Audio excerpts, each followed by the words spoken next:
Hello दोस्तों, मेरे पास में काफ़ी सारे लोगों का कमेंट आता है कि सर ये बताइए हमारे खाते में से पैसे आखिर क्यों कटते हैं।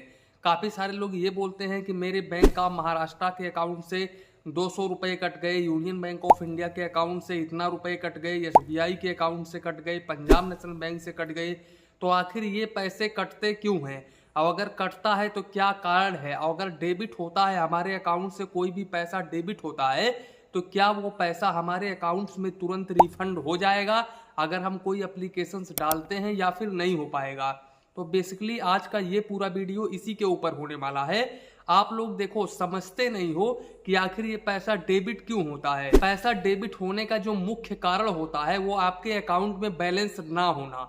सबसे ज्यादा यही कारण होता है कि आपके अकाउंट में बैलेंस नहीं होता है, जिसके वजह से बैंक चार्जेस पर चार्जेस ठोकता है, उसके बाद में आपका पैसा डेबिट हो जाता है। काफी सारे लोगों का ऐसा भी हुआ है कि जिनका 1200 रुपए 1300 रुपए कट गया है। तो सबसे पहले देखो यहाँ पर होता क्या है, आप लोग जब अकाउंट्स ओपन कर लेते हो तो जैसे कि बैंक ऑफ महाराष्ट्र में है कि monthly average balance urban area में आपको 2000 रुपए बैलेंस मेंटेन करना है। अब आप लोग बोलोगे कि मैं 2000 रुपए रख देता हूं और मेरा जो चार्जेस है वो नहीं कटेगा, तो ऐसा नहीं है दोस्तों। अगर आप 2000 रुपए अपने बैंक ऑफ महाराष्ट्र के अकाउंट्स में रख देते हो तो ऐसा नहीं है, आपका चार्जेस डेबिट नहीं होगा।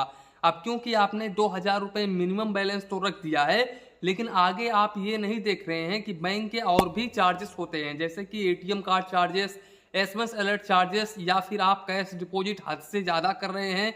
जैसे कि बैंक आपको 4 बार मंथली फ्री प्रोवाइड कर रहा है तो आप 4 से 5 बार 6 बार कर रहे हैं, तो इस पर भी बैंक चार्जेस करता है।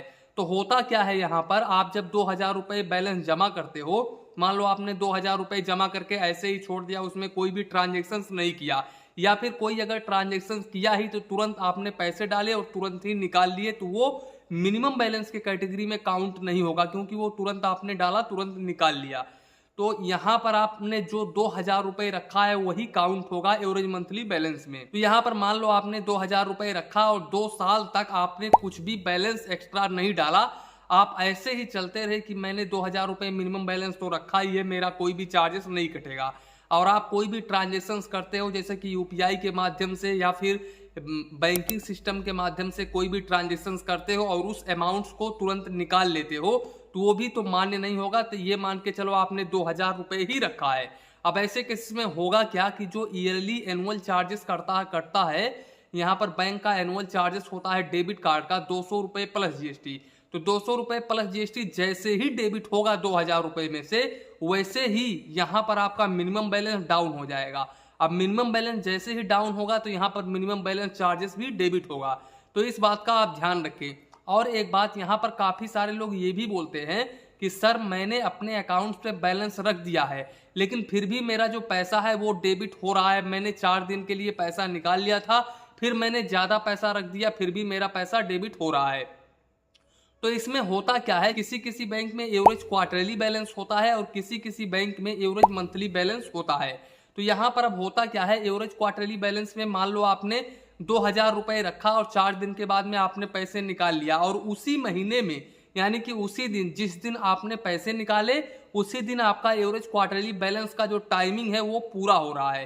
तो आपका जो नेक्स्ट मंथ आ रहा है वो नेक्स्ट मिनिमम बैलेंस में काउंट होगा। तो इस महीने में जो आपने 2 दिन मिनिमम बैलेंस मेंटेन नहीं किया उस पर आपको चार्जेस देना पड़ेगा। तो ये जो चार्जेस है ये बैंक डेबिट कर लेती है ऑटोमेटिक, यहाँ पर आपको कुछ भी रिफंड मिलने वाला नहीं है। तो ऐसे ऐसे केसेस में आपका जो बैलेंस होता है वो डेबिट होता है।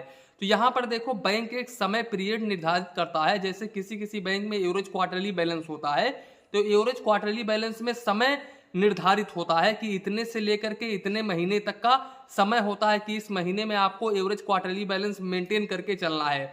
और उस महीने से अगर एक दिन भी ज्यादा हो गया, मान लो इस महीने में आपने बैलेंस मेंटेन नहीं किया और इस महीने में आपका एवरेज क्वार्टरली बैलेंस पूरा हो रहा है और नेक्स्ट मंथ में आप भले ही उसका दुगुना अमाउंट रख दो, फिर भी कुछ फायदा नहीं है, क्योंकि उनका जो टाइमिंग है वो निकल गया है, तो आपका जो चार्जेस है वो डेबिट करेंगे ही करेंगे। तो ऐसे ऐसे कारण होते हैं जिसके वजह से बैंक पैसा डेबिट करता है।